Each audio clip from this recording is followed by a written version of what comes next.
Student 7th class, welcome again to your science class बच्चों. And beta, we were reading about your first chapter in science, which is nutrition in plant.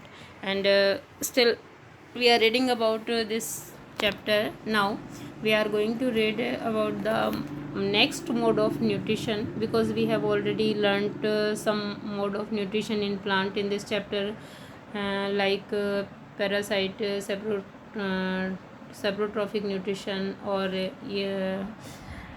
this is the next mode of nutrition, which is called symbiosis. So what is symbiosis? Let's see. Some organisms live together and share both shelter and nutrients. देखिए, कुछ जीव साथ साथ रहते हैं और अपना shelter यानी आवास और न्यूट्रिएंट्स जो है वो आपस में बांटते हैं, शेयर करते हैं.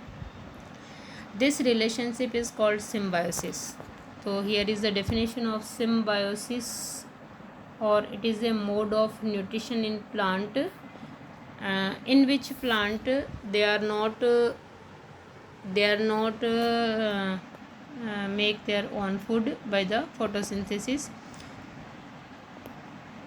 For example, certain fungi live inside the roots of plants. जैसे कुछ फंगी जो है वो वृक्षों की जड़ों में रहती है. The plant provide nutrients to the fungus. ये जो प्लांट है वो न्यूट्रिएंट्स प्रोवाइड कराता है फंगस को. एंड इन रिटर्न, और बदले में, the fungus provides water and certain nutrients. और बदले में फंगस जो है वो क्या करती है? पोषक पदार्थ, ठीक है, और पानी जो है वो वायुमंडल से अवशोषित करके पौधे को देती है भोजन बनाने के लिए. इन organism called lichens A chlorophyll containing partner which is an algae. ठीक है, देखिए, लाइकेन एक ऐसा जीव है जिसके अंदर क्लोरोफिल कंटेनिंग यानी पर्णहरित से युक्त एक पार्टनर होता है, विच इज़ एल्गी, जिसको हम लोग कहते हैं शैवाल. And A fungus live together, और आधा भाग होता है किसी फंगस या कवक का. The fungus provide shelter. Fungus जो है वो शैवाल को रहने के लिए आधार प्रदान करती है. वाटर एंड मिनरल्स, तथा पानी और मिनरल्स को अवशोषित करके किसको देती है? एल्गी या शैवाल को देती है. Because algae is a chlorophyll containing plant and algae make their own food by the process of photosynthesis. ठीक है, to the algae and in return, बदले में, the algae prepares provides food for the fungus. और बदले में algae जो food बनाती है, भोजन बनाती है, वो किसको प्रोवाइड कराती है? फंगस को. ठीक है. How nutrients are replenished in the soil. देखो, न्यूट्रिएंट्स जो है उनकी पुनः पूर्ति किस प्रकार की जा सकती है मिट्टी में, किस तरह से होती है ना. इनका चक्रण, इनकी साइकिलिंग जो है, साइकिलिंग को कहते हैं रिप्लेनिश्ड, यानी पुनः पूर्ति होना. न्यूट्रिएंट्स जो है वो किस तरह से वापस मिट्टी में पहुंचाए जा सकते हैं, किस तरह से उनकी पूर्ति की जा सकती है पुनः. Have you seen farmers spreading manure और फर्टिलाइजर्स इन द फील्ड. क्या आपने किसानों को अपने खेत के अंदर फर्टिलाइजर्स यानी उर्वरक और मैन्योर यानी खाद डालते हुए देखा है, खाद फैलाते हुए देखा है. और gardeners using them in lawns और इन पोट्स. और गार्डनर्स यानी माली जो होते हैं उनको आपने लॉन में और पोट्स में ये खाद और उर्वरक देते हुए देखा होगा. Do you know why this is done. क्या आप जानते हैं कि do you know why this is done, कि ऐसा क्यों किया जाता है. You learn that plant absorb minerals and nutrients from the soil. आप पढ़ चुके हैं, आपने पहले सीखा है या देखा है कि प्लांट्स जो है वो अपने न्यूट्रिएंट्स और मिनरल्स जो है वो कहाँ से एब्जॉर्ब करते हैं, अवशोषित करते हैं? From the soil. So their amounts in the soil keep on declining. ठीक है, तो वहाँ पर ऐसे पोषक तत्व अवशोषित करने से मिट्टी के अंदर इनकी जो कमी हो जाती है. Fertilisers and manures contain nutrients such as nitrogen, potassium और फास्फोरस. और फर्टिलाइजर्स या जो उर्वरक होते हैं उनके अंदर फास्फोरस, पोटेशियम और नाइट्रोजन जैसे पोषक तत्व होते हैं. इसके अलावा भी कुछ होते हैं et cetera. These nutrients need to be added from time to time to enrich the soil. इसीलिए पोषक तत्वों की पूर्ति करने के लिए समय समय पर इसको मिट्टी में डालना या खेत में डालना ज़रूरी हो जाता है।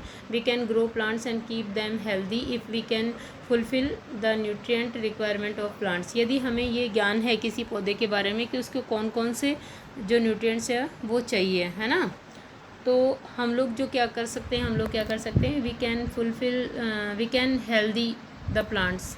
हम लोग जो है उन प्लांट्स को हेल्दी रख सकते हैं अगर हमें उनकी फुलफिल की नॉलेज है तो, ठीक है, कि कौन कौन से उनके न्यूट्रिएंट्स होते हैं, कौन कौन से उनको रिक्वायर होते हैं, किस क्वांटिटी में रिक्वायर होते हैं। Usually cross plant absorb a lot of nitrogen and the soil becomes deficient in nitrogen. Usually crop plant absorb a lot of nitrogen, है ना, क्रॉप प्लांट जो फसली पौधे होते हैं वो बहुत सारी नाइट्रोजन को एब्जॉर्ब कर लेते हैं, किससे, मिट्टी से। इस तरह से मिट्टी के अंदर नाइट्रोजन की कमी हो जाती है, soil becomes deficient in nitrogen.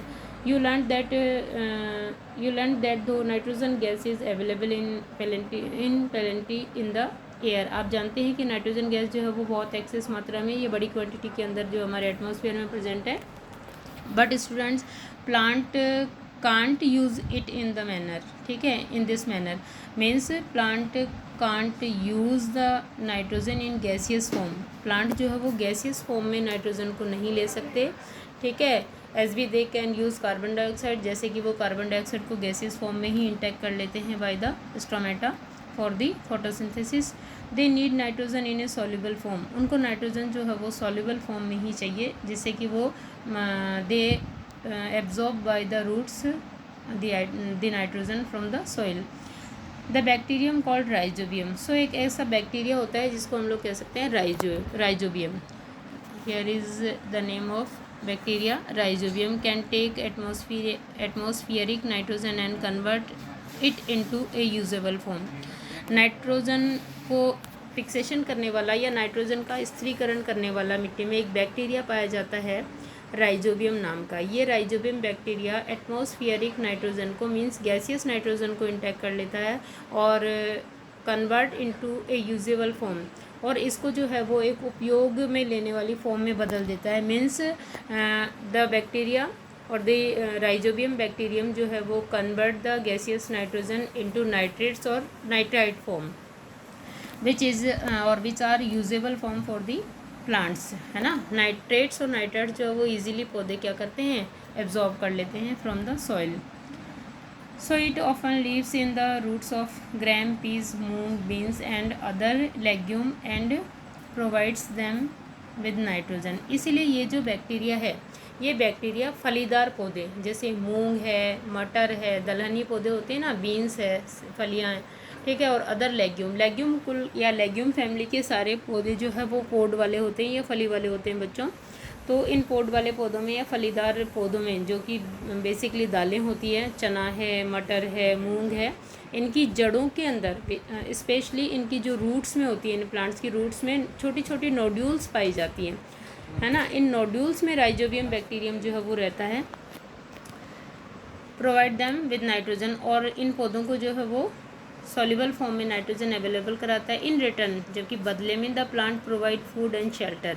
ये प्लांट जो है, इन फलीदार पौधों के जो प्लांट हैं वो बदले में राइजोबियम बैक्टीरियम को शेल्टर और फूड देते हैं और टू द बैक्टीरिया, क्योंकि बैक्टीरिया अपना भोजन जो है खुद नहीं बना सकता। They thus have a symbiotic relationship, इस तरह से ये एक सहजीवन जो है यापन करते हैं या ये सहजीवी हैं। This association of a great significance for the farmers, और इस तरह के सहजीवन से फार्मर्स को बहुत फ़ायदा होता है। They can reduce the use of nitrogenous fertilisers when leguminous plants are grown. अगर वो फलीदार पौधों की खेती कर लेते हैं फार्मर्स एक साल अपने खेत में, तो उनको फिर नाइट्रोजन से युक्त जो फर्टिलाइजर्स हैं लाइक यूरिया वो स्प्रेड करने की ज़रूरत नहीं होती है खेतों में। मोस्ट ऑफ द पल्सेस यानी दालें जो है are obtained from leguminous plant, ये जो है वो लेग्यूमिनस कुल के या लेग्यूमिनस फैमिली के प्लांट से ही प्राप्त होती है ज़्यादातर दालें। In this chapter you learn that most of the plant are autotrophs. आपने इस चैप्टर में देखा कि ज़्यादातर प्लांट्स कैसे हैं, autotrophs, but students only and only green plants are autotrophs in this world, ठीक है। So remember that some plants are not included in autotrophs. They included in heterotrophs like parasitic plant like cuscuta or parasitic like fungi etc. ठीक है. इसके अलावा some more examples of heterotrophs like parasitic हो गया. ठीक है. इसके अलावा और बताइए. इंसेक्टोवोरस प्लांट हो गए. ठीक है. Only a few plants are parasitic और सेप्रोट्रॉफिक. केवल कुछ पौधे जो हैं वो पैरासाइटिक या सेप्रोट्रॉफिक है. सेप्रोट्रॉफिक मीन्स मृतोपजीवी एंड पैरासाइटिक मतलब परजीवी. ठीक है. They drive nutrition from other organism, जो कि अपना भोजन दूसरे जीवों से प्राप्त करते हैं. All animals are categorised as heterotrophs since they depend on plants and other animals for food.